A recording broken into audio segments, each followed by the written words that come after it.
Welcome to Speak for Yourself from the Crib, sponsored by the Popeyes Chicken Sandwich. Marcellus Wiley here. Coming up, we'll tell you what to make of the controversy over Mike Gundy's T-shirt, and if we like Charles Barkley going after Kyrie Irving and Dwight Howard. But right now, I'm joined by LeVar Arrington and Mark Schlereth. What's up, guys? Today, we're going to start off in the NFL, where the league has done a 180 in recent weeks on their approach to social justice and protesting, with Roger Goodell apologizing for how they handled the issue in the past and promising to support players moving forward. And now he's even going a step further, swinging open the door for a possible comeback for Colin Kaepernick, saying, quote, well, listen, if he wants to resume his career in the NFL, then obviously it's going to take a team to make that decision. But I welcome that. Support a club making that decision and encourage them to do that. Mark, do you think Cap still wants to play?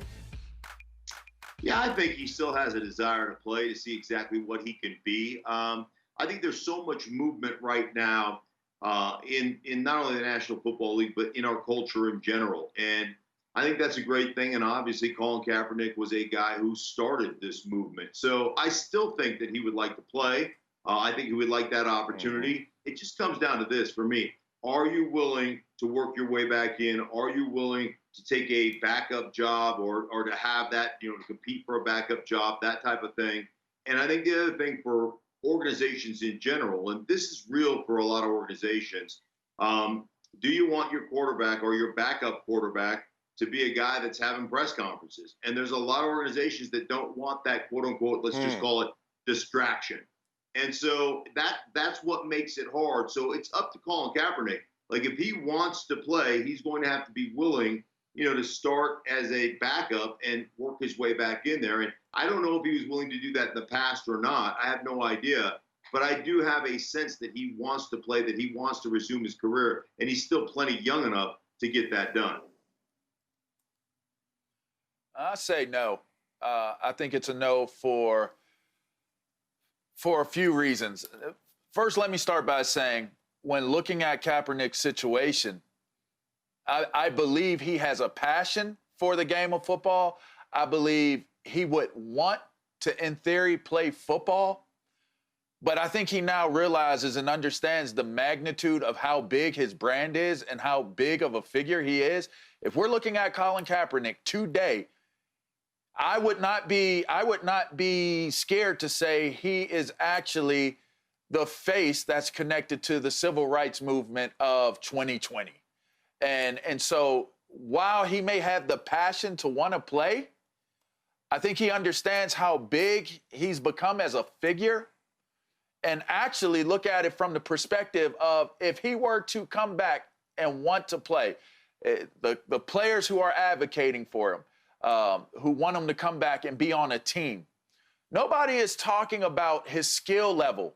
Nobody's talking about what he's going to bring to the table as someone who can really generate wins for a team.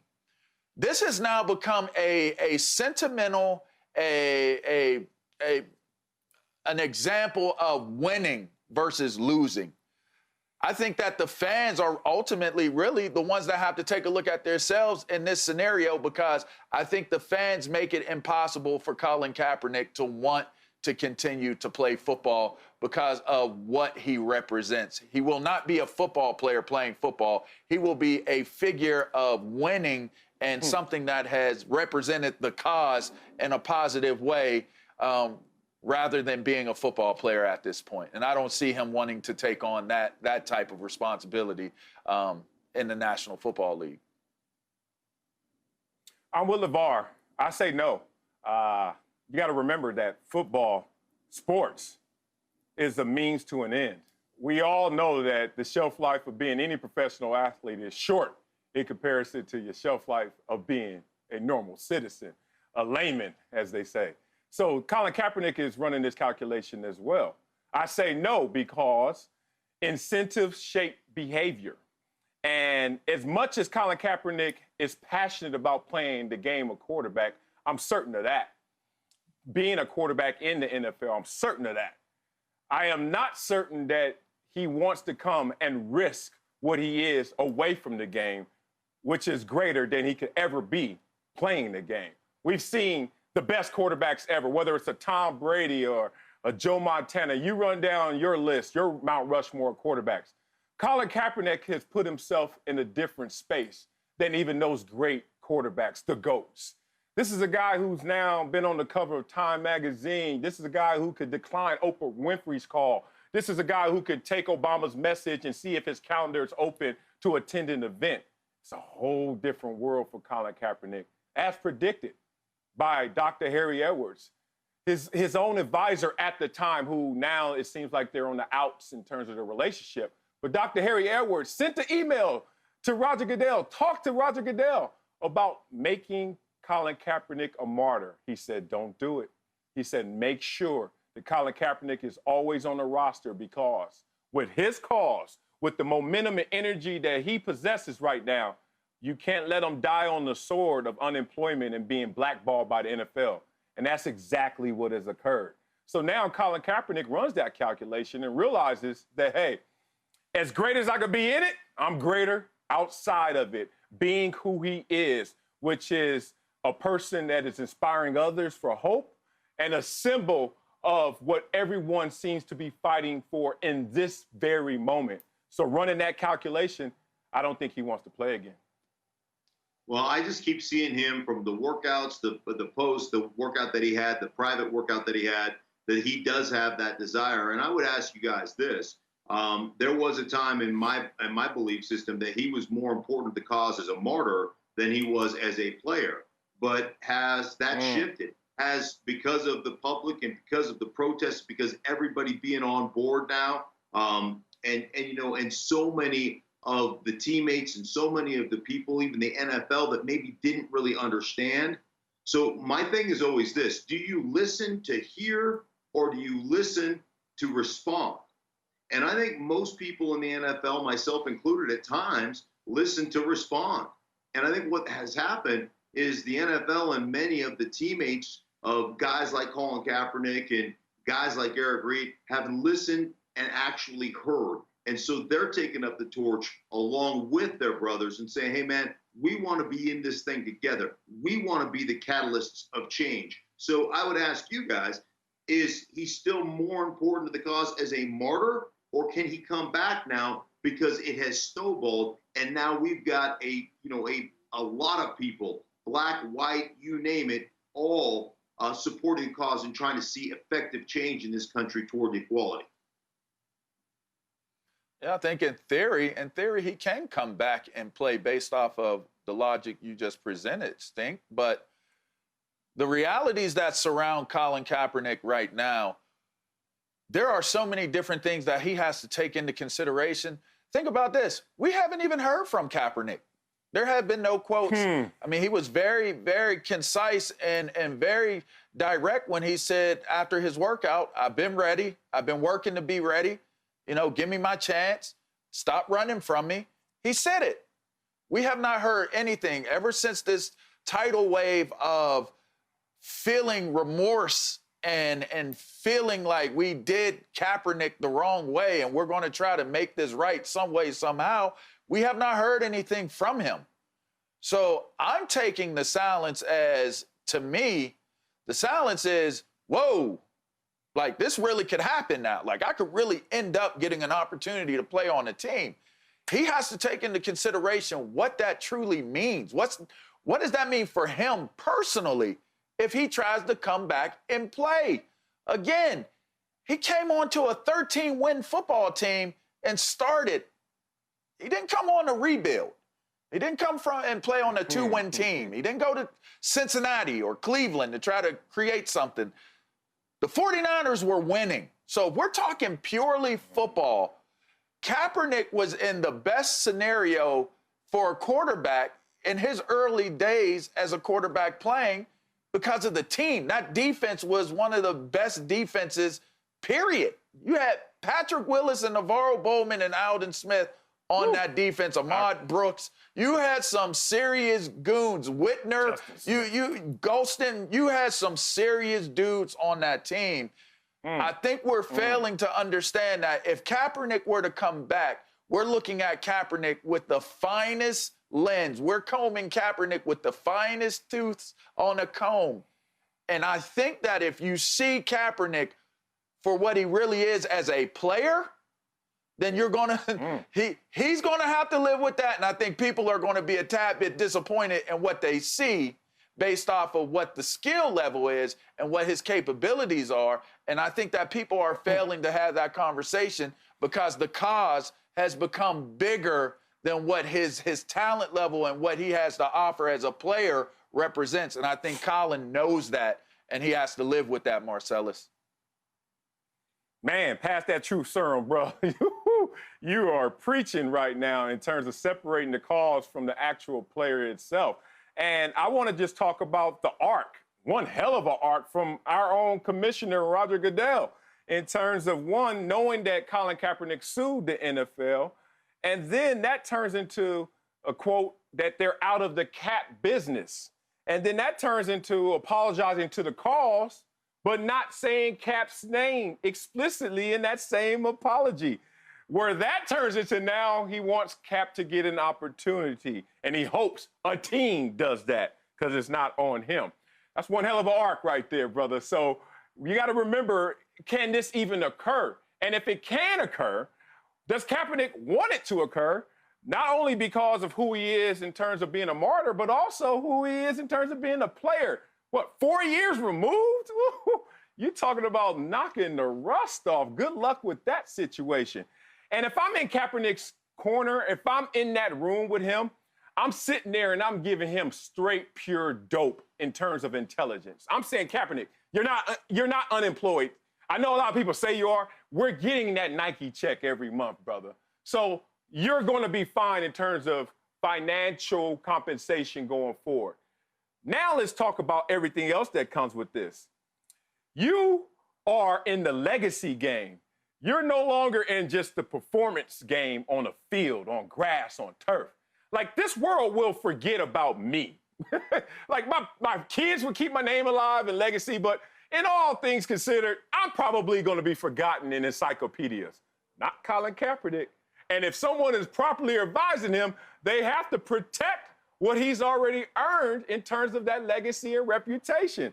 So Colin Kaepernick, knowing what Harry Edwards told him and told Commissioner Goodell, don't let him die on the sword of unemployment for this cause.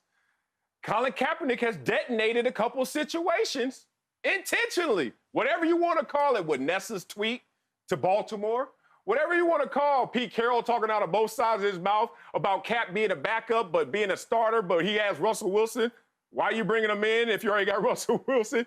So Kaepernick understands this game we're talking about right now. And it's just going to be an interesting play. If I had to bet the house on it, I don't think we ever see Colin Kaepernick back in uniform.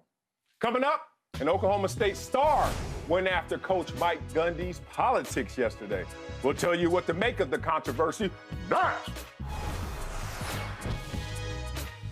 Welcome back to Speak for Yourself from the Crib, sponsored by Fisher Investments, Better Money Management. Marcellus Wiley here, joined again by LeVar Arrington and Mark Schlereth. Let's talk some college football, where some controversy erupted yesterday with Oklahoma State star running back Chuba Hubbard calling out Coach Mike Gundy for wearing a T-shirt from hyper-conservative news network OAN. Hubbard tweeted, quote, "I will not stand for this. This is completely insensitive to everything going on in society, and it's unacceptable. I will not be doing anything with Oklahoma State until things change." The two later appeared to work things out and even made an awkward video to prove it. I'm looking forward to making some changes, and it starts at the top with me, and we got good days ahead. I'll start off by first saying that I went about it the wrong way by tweeting. I'm not someone that, has to, tweet something to make change. I should have went to him as a man, and I'm more about action. So that was bad on my part. Even after this, Hubbard had more to say, tweeting, "I was never wrong for saying what I said. I am a man, and I realized I should have went to him as a man face to face rather than on Twitter. That's my opinion, but I had to hold him accountable either way. I am glad things happened the way they did because things are being changed as we speak. I'm a young black man that wants change. I want change that will bring a better experience for my black brothers and sisters at Oklahoma State. Mark, you like how this was handled? Yeah, I think it's interesting. I don't know what went on behind closed doors, obviously, but I look at an opportunity here. Now, as far as Mike Gundy is concerned, and I'll be honest with you guys, I had no idea what OAN was. I've never heard of it. So Preach. I had no Same idea. Here. Yeah, but I will say this. The fact that that shirt says lack of sensitivity and the fact that that shirt is demeaning to the cause, and the fact that that shirt is bothersome to his players, he shouldn't wear it. You should know better than that. But here's what I like about Mike Gundy. At least you sat down with your players and you said, it starts with me. That means I've taken responsibility. It starts with me. I have to be better, and we are implementing change. And for that, I respect them as guys sitting down. See, because here's the whole thing, is that I think in sports in general, we're insulated to a degree.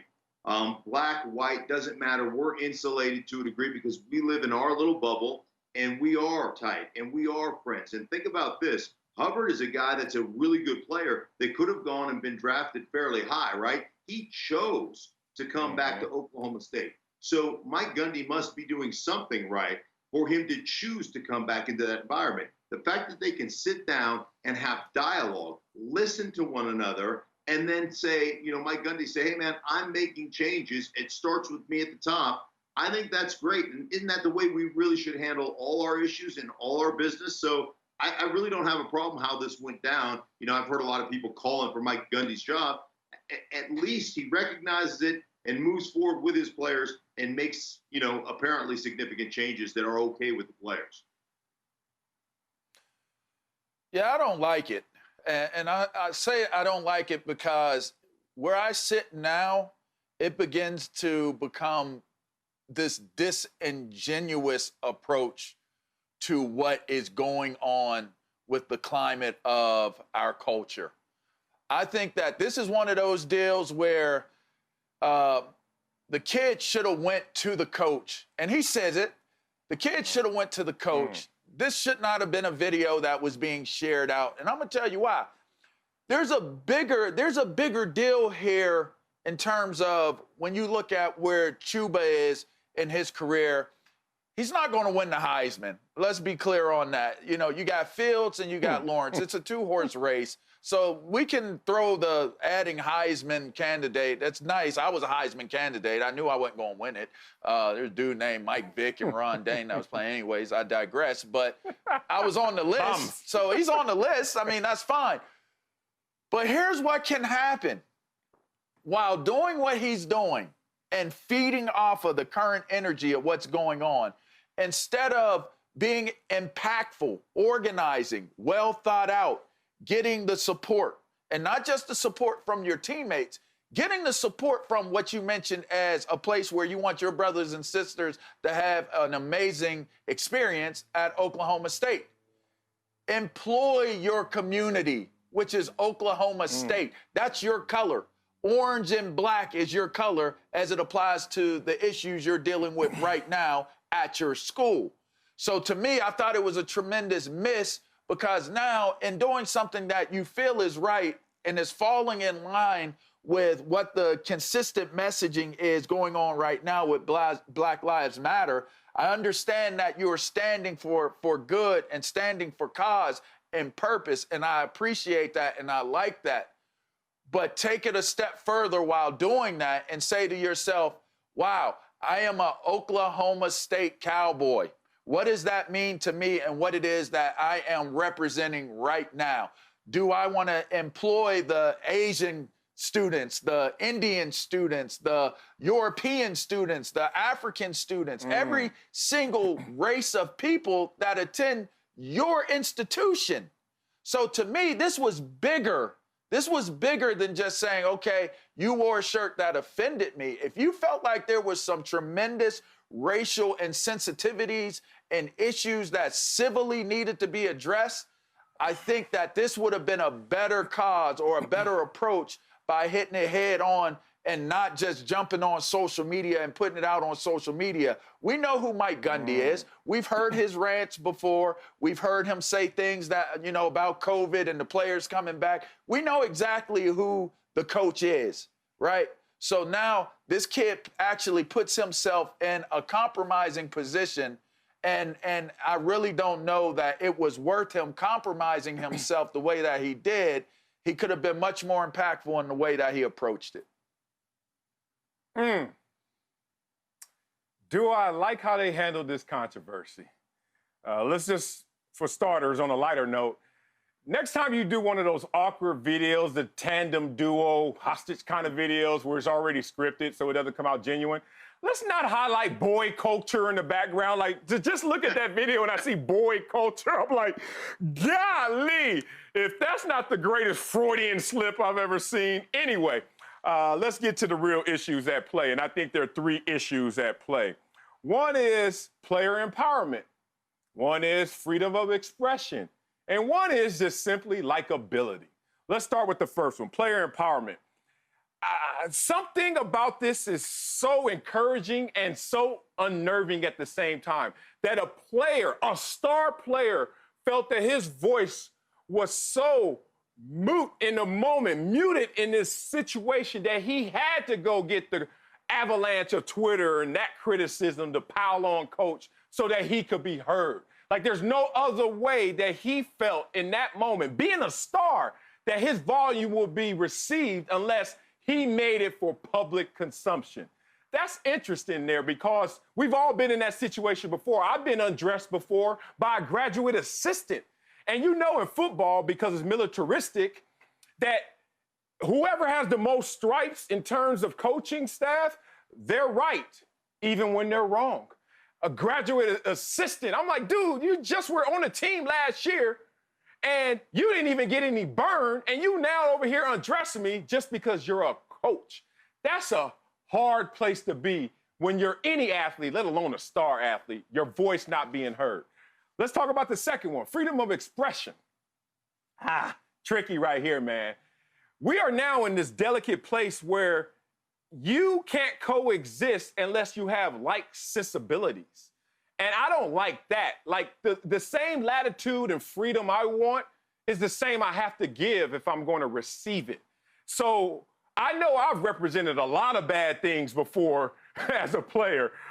Old Ice Cube albums, Death Certificate, America's Most Wanted, and he didn't spell America exactly the right way. NWA, like, et cetera, et cetera.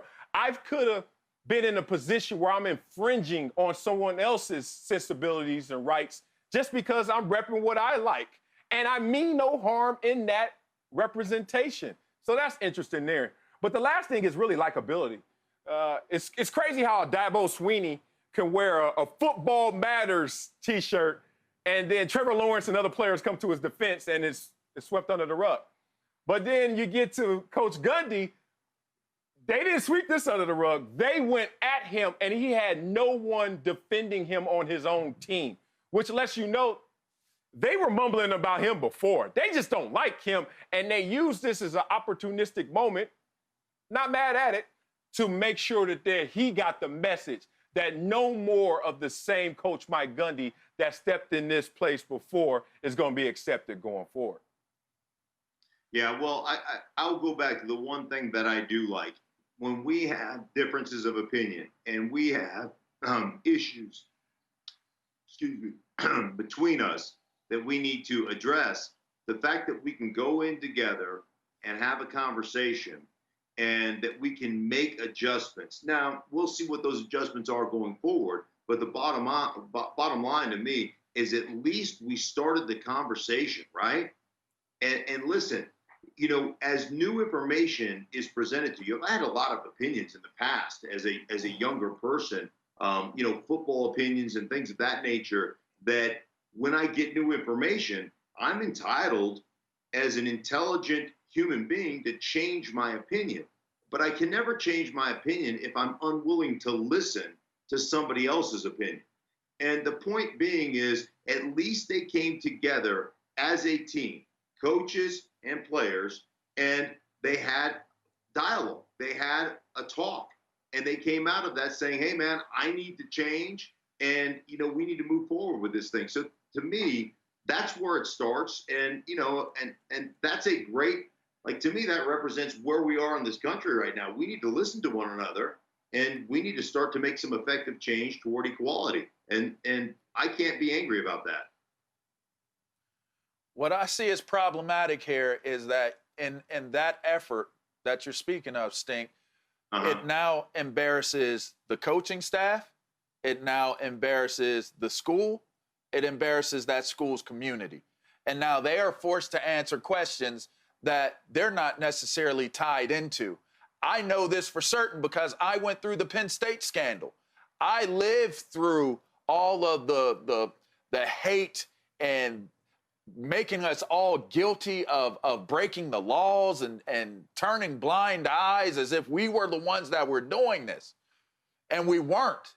And so when you have a situation where you bring the spotlight onto yourself, onto a certain individual, and onto the entire community, then how you handle that once that takes place is going to go a long, long way. These conversations will be had.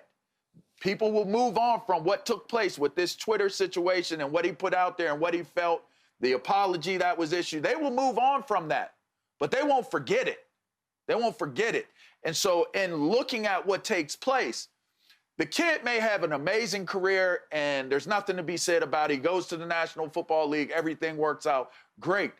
But what if he's one of those guys that actually falls into that statistical category at the running backs position where they have, 9 or 10 running backs on a team?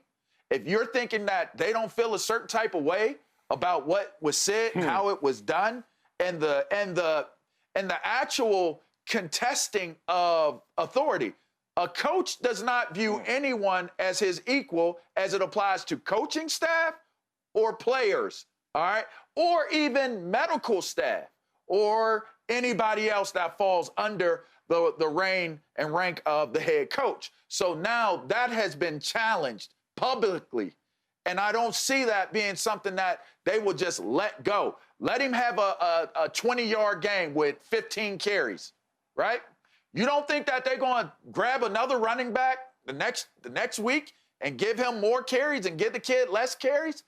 10, 20 years from now, if he made this stand right now, and nobody remembers who he is 10, 15 years from now, but they look at him in his background when they go to hire him for a job and do not hire him because of this very moment in time, to me, that's a concern that really, I do not like the kid putting himself in that type of compromising position. I don't like it.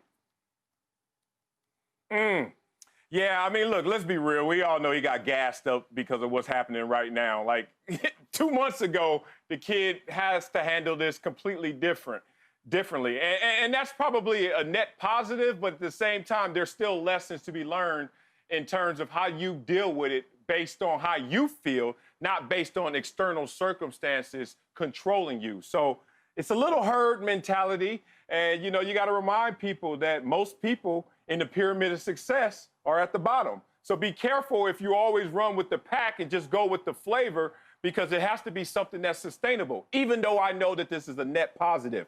But I think it's really dangerous to judge from a distance. And I see some of this happening in this story right here, the judgment from a distance, OAN. Like, I never even heard of it till I had to do my research for this topic. And it's like, okay, I don't know if he heard of it, but the point of it is it landed on his radar and he wanted to go public with it instead of a private communication. That was his choice. That's the matter of fact. But when you want to close the distance in judgment, you have to communicate, young man. You have to talk to people because it works both ways. You look at him and you have a lazy assumption of what he must be. Let's go all the way to the extreme. He must be a racist because he's with the far right and he's a Trump supporter and all that craziness. Instead of knowing that there are people looking just like you and me who are also supporters of the far right and also in OAN and viewership. But the worst part is when you feel it flip back on you, because for Gundy's T-shirt to make you have that assumption, I walk around with a hoodie and they have what assumption? And it can come back on you. It can be reflexive.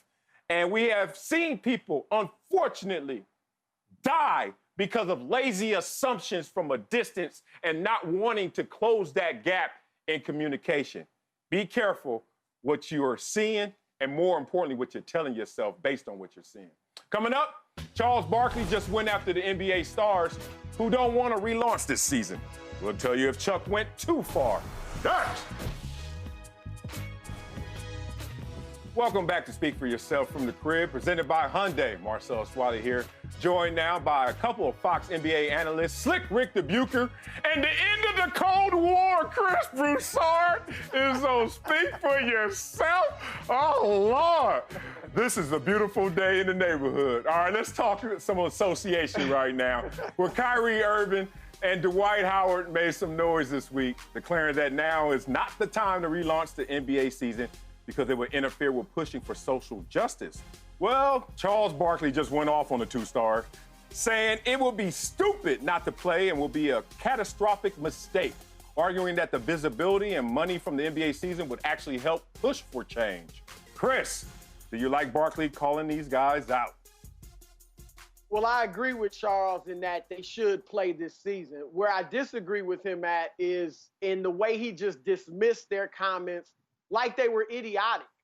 I actually like the sentiment that Kyrie and Dwight Howard are showing, which is finally a recognition of the power that black athletes have in this country to effect change. Guys, I think that because of their popularity, their wealth, their connection to corporate America through endorsements and marketing, their unique skill set in which nobody else on the planet can do what they do, and the fact that they are beloved by people of all races, I think that puts black athletes in a position to impact the change in this country, I think to a greater degree than any other group of African Americans, including politicians. So I like that Kyrie and Dwight are kind of recognizing that, in my opinion. Now is not the time, though, for a few reasons. One, they need a plan. And I'm actually told that they are putting together a list of demands or asks of the NBA. But what I would say is that the players need to play this season because and secure the money that they'll get for this season and keep the salary cap from completely bottoming out over the next few seasons so they can continue to make their money. But as they're doing that, organize, get a list of asks that you will go to Commissioner Adam Silver with, who's a players commissioner, and make certain asks of the owners and the commissioner of what you want the NBA to do to combat systemic racism. I think it could be having the owners at every every owner in the NBA having at all of their other companies a management trainee program for black college graduates, so we can start to get the management and executive numbers of African Americans in the workforce up to where the numbers are of African Americans in the population. Also, you can get the NBA or owners to make large donations to historically black colleges and universities so you can build up their basketball programs, and then maybe some of the top blue chip players in the country will go there and they won't be sacrificing, equipment, technology, and things like that if they go to an HBCU. That could help those programs and in turn help the universities get money for the academic programs. So I think you put together a list of asks, bring them to the NBA, see if they'll support you. I think they would in a lot of them. And then if they don't in the future, you can hold it over their head of maybe we won't play. Look at what happened at the University of Missouri. When those football players decided a few years ago, we're not playing until the president is fired. The regular blacks in the student body have been trying to get him fired for weeks, if not months. He was gone within 3 days because they needed the black athletes. I believe that if NFL players, black athletes, and maybe others decided we're not playing until Kaepernick's on the roster, I think he'd be on the roster. So that's the power they have, and I like that Kyrie and Dwight are recognizing it, even if I don't like the timing right now. I enjoyed Chuck calling them out, largely because anytime the old man on the porch is calling out anybody or yelling at somebody, as long as it's not me, I find that entertaining. So I appreciated that. Number two, he basically reiterated everything that Marcellus, Jim Jackson, and I said yesterday on this issue about the greatest platform they have is if they are playing. And Charles saying, I have no idea what they're talking about, that's the tough part for me. Like, be clear. Chris, you just outlined, this is the plan of action. Don't play and make these demands until we get back. We'll get back to playing if you fill these demands. I'm all for that. Give me a plan. If you just say, we're not going to play because it's going to be a distraction. Marcellus made the point yesterday. Are you saying it's a distraction for the players that they can't play and support Black Lives Matter at the same time? I'd say that while they're playing and they have that platform, they have a greater opportunity to do that. Are you saying that fans and the country will be distracted from the focus on Black Lives Matter if we have games? I don't know about you guys. I am a professional procrastinator. If I don't want to get to my to-do list, if I don't want to do my chores and I want to sit down on the couch and watch TV and what I want to watch isn't on, do I turn it off and go, I guess I got to do my chores? No. I go find either another channel or something else if it's not something I want to pay attention to. They have a much greater opportunity of convincing people of the importance of not just paying attention to this, but doing something about it if they're actually on the TVs, they're in front of us, and they're active, as opposed to we're all just taking a timeout and we're hoping that people, as a result of not having basketball, are going to do the right thing. Being a student of human nature, I just can't believe that that's the way to go about it.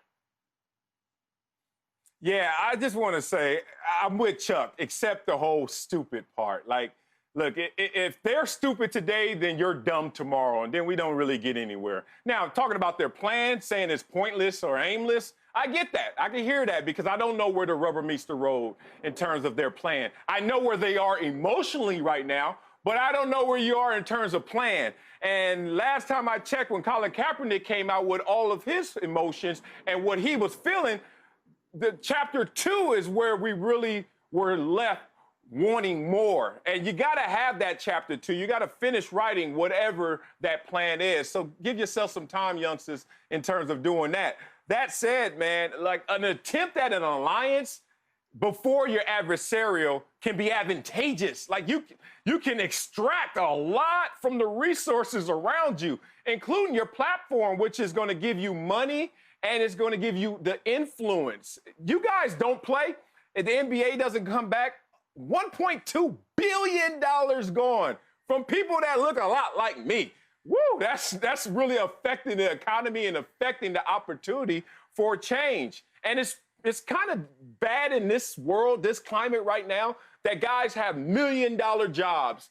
And there's so many essential workers that have to go to work for minimum wages or don't have a job at all to go to. But a Kyrie Irving, who's not even going to play this year, is saying, hey, guys, let me tank this pool so you guys don't feel like going out there and playing either, because where I am emotionally right now. Got to have a little more ammunition than just your emotions. So you can only win the games in life you play in.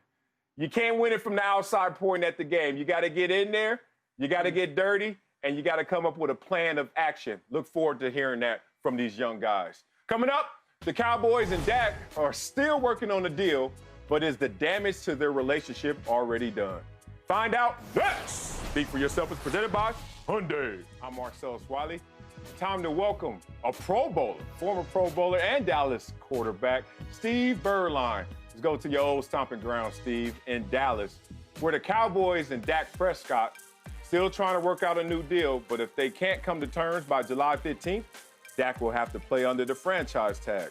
Well, now our guy Troy Aikman is warning the Cowboys that forcing Dak to play under the tag could harm the team's relationship with their quarterback long term. Steve, you agree with your old teammates' warning here? Well, I agree. I mean, anytime a player's put under a franchise tag, it's not what the player wants. It's not going to be what they would consider to be the desirable situation. He's going to have to struggle through the next year making only top 5 QB money. So I don't know how he's going to survive it. But listen, let's talk about this from a serious perspective, though, Marcellus. And when you talk about why is Dak in this situation, we all know that the Cowboys have made 2 what I consider to be fair market offers, at least to Dak Prescott, going back to before last year. And he's rejected both of those offers. And those are both offers that would pay him well over $30 million, or right around $30 to $35 million a year. We know those offers were out there.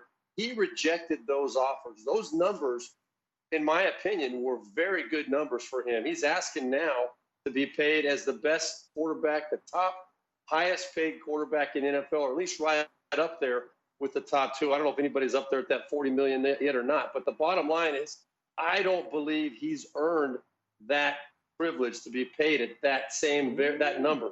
And what he did by rejecting the Cowboys' 2 offers, at least that we know of, he pretty much franchised himself, because Jerry Jones made what he thought was a fair offer, what I believe was a fair offer. He rejected those deals. So in that case, he basically says, franchise me. And that's what's going to end up happening this year. I don't think the Cowboys are going to get to that $40 million. And quite honestly, even though I like Dak Prescott and I believe he deserves to be paid with the top quarterbacks in the league, I don't believe he deserves to get that number that he's looking for. And I think he's drawn that line in the sand. He's pretty much franchising himself. That's the way I look at it. Yeah, a lot of me is with you. I mean, they offer you $33 million for 5 years. You're like, what's the issue here? But that's a present value conversation. He's having a future forecast value conversation when they rip up the new CBA and at the end of 4 years, and the quarterback dollars will jump exponentially, and he wants to be able to jump with it. So I understand why they're in this position, even though, being real, if it were me, I would have been signed that deal for $33 million for 5 years. But I get why his agent, yeah, exactly. But I get why his agent is doing this. It is actually smart business. That said, in sports and life, there's 2 scoreboards. It's the one you see with your eyes. What's the score? 27-14. But then there's another one that we feel, the momentum, the energy. And that's the one that I think is going to affect Dak going forward. He's always going to hold this in his head, like, this is how you treat me? I didn't only do things the Dak way. I did them the Cowboys way. And then you're rewarding other malcontents on this team. I ain't going to say any names like Zeke. But you're not rewarding me for doing everything the right way and having a career year when you asked me to do it in my contract year. So if I'm Dak Prescott, sooner or later this deal gets done. But I am going to hold a grudge that I hopefully can keep from everyone from seeing, but it will be there in existence. Coming up, we'll give you our latest approval ratings for Charles Barkley, and Uncle Jimmy will tell us what he thinks of Uncle Chuck. Next, Speak for Yourself, presented by Hyundai. Welcome back to Speak for Yourself from the crib, joined now by Uncle Jimmy. And Uncle, Charles Barkley called out them youngsters, Kyrie Irving and Dwight Howard, for saying the NBA shouldn't relaunch this season. You like Chuck calling the guys out? Hey, man, this is the very reason Uncle Jimmy tell you, right is right, wrong is wrong, and it ain't no in the middle. See, Chuck is old school. Chuck came up in a time where you realized that desperate times called for desperate measures. See, right now, the world needs somebody like Sir Charles. See, Sir Charles is what they call a diplomat. He's an aristocrat. See, and he's also one that speaks truthisms. See, if you ask him a question, he'll tell you, Dwight Howard and his hairdo look ridiculous. Kyrie Irving, he crazy as a lounge lizard. You understand what I'm trying to tell you? Bye, y'all. These boys is cuckoo See you for tomorrow. Cocoa Puffs. Stay safe.